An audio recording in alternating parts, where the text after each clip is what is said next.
ദൃശ്യം എന്ന ഒരൊറ്റ ചിത്രം മതി എസ്തർ എന്ന കൊച്ചു കലാകാരിയെ മലയാള സിനിമ എന്നും ഓർക്കാൻ. മണിയമ്പിള്ള രാജുവിൻ്റെ മകളായി നല്ലവൻ എന്ന ചിത്രത്തിലൂടെ കടന്നു വന്ന എസ്തർ 18ഓളം ചിത്രങ്ങളിൽ അഭിനയിച്ച് പേരെടുത്തു കഴിഞ്ഞ ബാലതാരമാണ്. എന്നാൽ എസ്തറിൻ്റെ മനസ്സിൽ ഏറെ ഭയപ്പെടുത്തിയ ഒരു സംഭവത്തിൽ നിന്നും അന്ന് എസ്തറിനെ രക്ഷിച്ചത് മോഹൻലാൽ ആയിരുന്നു പോലും. ഒരു നാൾ വരും എന്ന ചിത്രത്തിൻ്റെ ലൊക്കേഷനിൽ വെച്ചായിരുന്നു ആ സംഭവം. അതിനെക്കുറിച്ച് എസ്തർ പറയുന്നത് ഇങ്ങനെ: മണിയമ്പിള്ള രാജു അങ്കിളായിരുന്നു ചിത്രത്തിൻ്റെ നിർമ്മാതാവ്. ചിത്രത്തിൽ അഭിനയിച്ച പലർക്കും എൻ്റെ പേര് വിളിക്കാൻ പ്രയാസമായിരുന്നു. നാക്കിന് വഴങ്ങുന്നില്ല എന്ന് പലരും പറയുന്നത് ഞാൻ കേട്ടു. എനിക്ക് പേടിയായി. സിനിമയിൽ വരുമ്പോൾ പലരും പേര് മാറ്റാറുണ്ട്.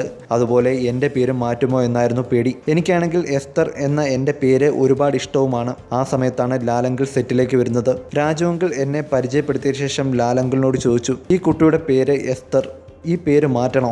ലാലങ്കിൾ എൻ്റെ കവിളിൽ നുള്ളിക്കൊണ്ട് പറഞ്ഞു, എസ്തർ നല്ല പേരല്ലേ, എന്തിനാ മാറ്റുന്നത്? അത് കേട്ടപ്പോഴായിരുന്നു തനിക്ക് ആശ്വാസമായതെന്ന് എസ്തർ പറയുന്നു.